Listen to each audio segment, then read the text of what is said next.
taw bi kay ni ko gisee xanaa jaaxle loolu sax parce que dëkk bépp mu dox la suñ oto yi amuñu fu ñu jaar am na chauffeur soo xamante ni si àll bi lan fanaan am na ñoo xamante ni danoo gaare seen i oto tëdd si ñenn ñi jiim na noo teggi ba ñëw seen i kër waa démb daal maanaam ni ko gisee daal jaaxle nan loolu si dëkk bi kenn amul foo jaar dëkk bi lépp am ndox la.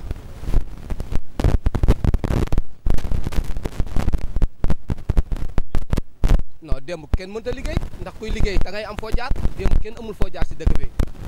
taw bi ñim képp sax ñu jot a yàq client danoo wàcc seen i client gaare seen oto fanaan seen oto ndax mun fuñ jaar waaw.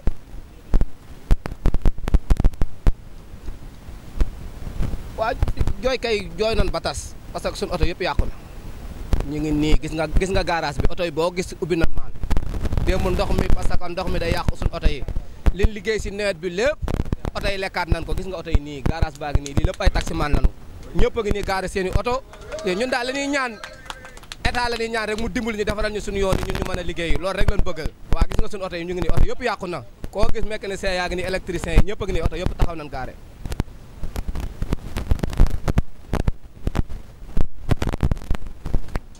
waaw loolu nag am nañ syndicaliste am nañ ñoo xamante ñoo suñu njiit waaw am nañ suñu njiit yoo xamante ni moom ñoo ñu représenté ñun chauffeur sépp waaw am na ñoo xamante ni tam am nañ juillet waaw wante daal ñun moom fi nekk ñu ngi nii daal fi nekk nii kenn liggéeyul ñu ngi nii ñëpp taxaw amuñu fu ñu jëm ndax ñun ay taximan lañu taxi lañu xam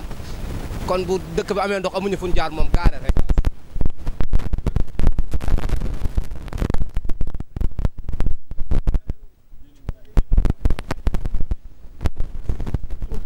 exactement laaj nga moo question bu baax parce que dañu woon taximan yi daa am ñu jox man mi benn si man damaa dem bindee si juillet am na juillet bu ma bindee woon sama numéro carte grise ñu ne woon taximan yi daa am ndimbal mu jot jusqu'au présent ñun gisuñu dara waaw ndax fii la ñu déclaré ni ku ne na nga dem bindu si juillet yi ñu dem bindu waaw ba tey gisuñu dara pas encore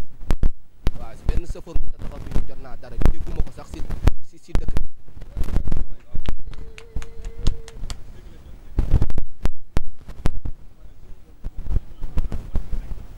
non wax ji bu tagee moom GIE yi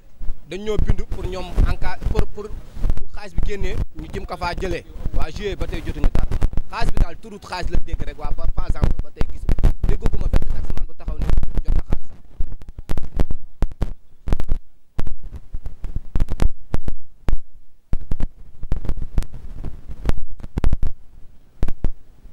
ñun daal maire leen rek lañ koy sant mu defaral ñu tali bi buñ bëggee dem loolu daal la ñuy sant maire bi si élection yi waaw parce que dëgg-dëgg Guédiawaye Cambérène sonn nan loolu ñun ñi dëkk Guédiawaye fi nekk nii mënuñoo génn dem fenn waaw ñu ngi nii fi nekk danoo tëju mënuñoo génn dem fenn ndox mi wër nañu amuñu fenn fu ñu jaar waaw li ñuy ñaan daal si élection yi ñu jàppale ñu ñun chauffeur si defaral ñu yoon yi bu ñu bëggee dem waaw. waaleykum salaam wa rahmatulah Aliou Guèye chauffeur taxi bon dañ fi ñëwoon comme ni nga ko waxee woon sànq rek sama collègue Jall li ko waxee léegi nii taw bi démb ñun ñëpp moo ñu épinglé tey ñu ngi taxaw gaare suñu oto yi premièrement tali yi bu tawee ndox mi day des du dem inondation bi partout ñun nag ñoo ci gën a métti parce que ñun ay taximan la ñu yor dafa gàtt boole si te mun ñu toog gaare parce que faaw ñu liggéey mais kuy liggéey da nga xam fan ngay jaar mais loolu ñun bokk na si suñu problème bi gën a tar su tawee ñu koy jàkkoonteel ay jafe-jafe.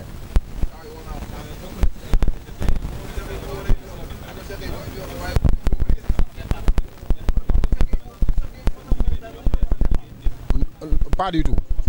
pas du tout parce que soit disons droit d'échelonnement bi nga xam ne si soo ko dagulee à partir du 11 de la mise en fourrière ñun dañ koy dagg kon amuñu papier bu ñu sooxaale mais tey dañ lay jàpp ay aménagement de bagage extra xool teguñu ko fenn jël say 1000 francs ak say 2000 francs au nom de quoi au nom de quoi.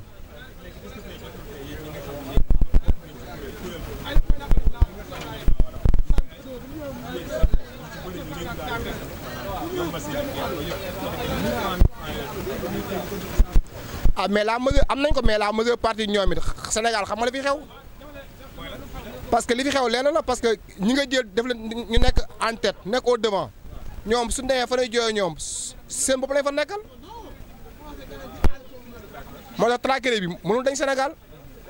à ce niveau là ñun nag waa ñoo ci nekk les perdants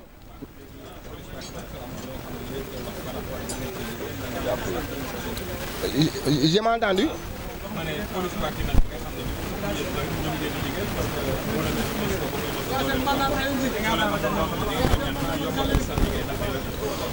fekkee monsieur le commissaire mi ñuy dégg nañu jàppale les yi am nay taxe boo ko contré mu jox la tous les papiers qu'il faut le minimum mooy ba ko mu dem mais nga koy verbaliser ci ay yenn détails primaires yi mën nañ ñàkk voilà.